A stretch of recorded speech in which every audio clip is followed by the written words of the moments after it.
Asthma के लक्षण में सबसे ज़रूरी है कि जैसे कि आपको नाक से पानी आना, साँस फूलना, खाँसी बार-बार आना और एलर्जी की शिकायत होती है। एलर्जी अस्थमा का एक नाम एलर्जी भी है। एलर्जी को ही जो बड़ा रूप में आपको कंटीन्यूअस दिक्कत होती है तो उसको अस्थमा बोलते हैं। तो इसको जिसको भी नाक बह रही है, बार-बार जुकाम हो रहा है और साँस लेने में दिक्कत हो रही है और एक और बड़ी पर्टिकुलर कि साँस लेने में उसको सीटी की आवाज़ आती है, जिसको मेडिकल भाषा में व्हीज़िंग बोलते हैं। जैसे ये आवाज़ आ रही है और रात-उत में साँस फूलने लगती है जिससे कि आदमी को बेचैन कई बार मरीज़ हमारे पास आते हैं कि साहब कल हम एक शादी में गए थे, वहाँ ठंडा पी लिया, अब मेरी लगा कि साँस ही नहीं रुक जाएगी, साँस लेने में दिक्कत होने लगी। तो इसका मतलब वो अस्थमा का अटैक पड़ गया, उसकी जकड़न आ गई साँस की नलिकाओं में।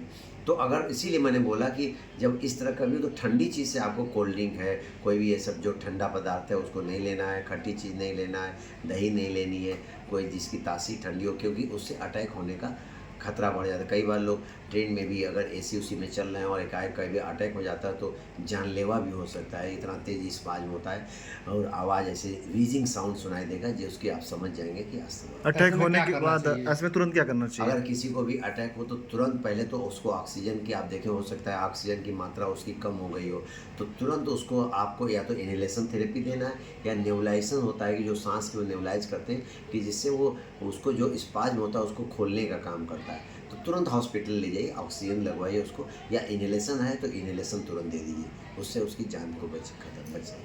मैं doctor Sanjay Singh, chairman Sharda Narayan group of hospital.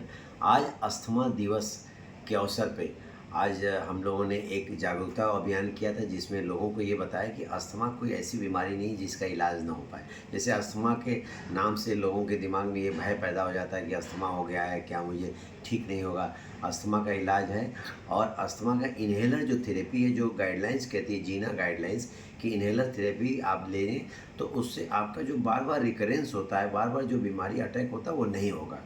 और पूरी दुनिया में हाँ, ये आज अस्थमा दिवस मनाया गया जिसमें कि हम लोग का ये काम था कि हम लोग जागरूक करें। पिछले 20 सालों से हमने जब यहाँ शुरुआत की और लोगों को इन्हेलेशन थेरेपी बताया कि कैसे आप अपना इन्हेलेशन लेके साँस से बच सकते हो और इसमें बचाव बहुत ज़रूरी है। जैसे जो खट्टी चीज़ न खाना, ठंडी चीज़ नहीं खाना, ये सब अगर आप परहेज़ करेंगे तो आप अस्थमा से अपने आप को बच सकते हैं।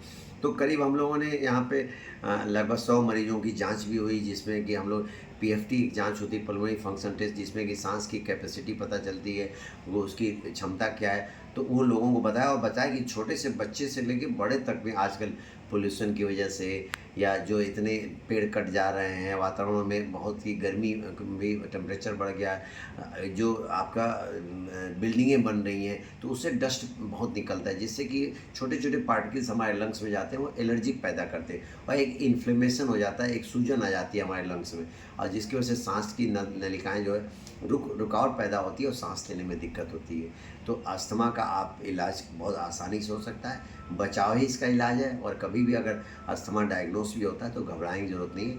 इन्हेलेशन थेरेपी लीजिए, रेगुलर दवा खाइए, आपको बार-बार अटैक नहीं पड़ेगा, आप स्वस्थ रहेंगे और आप एक्सरसाइज़ करिए, फिज़िकल एक्सरसाइज़ करिए, खान-पीन में कंट्रोल करके आप अपने आप को स्वस्थ रख सकते हैं।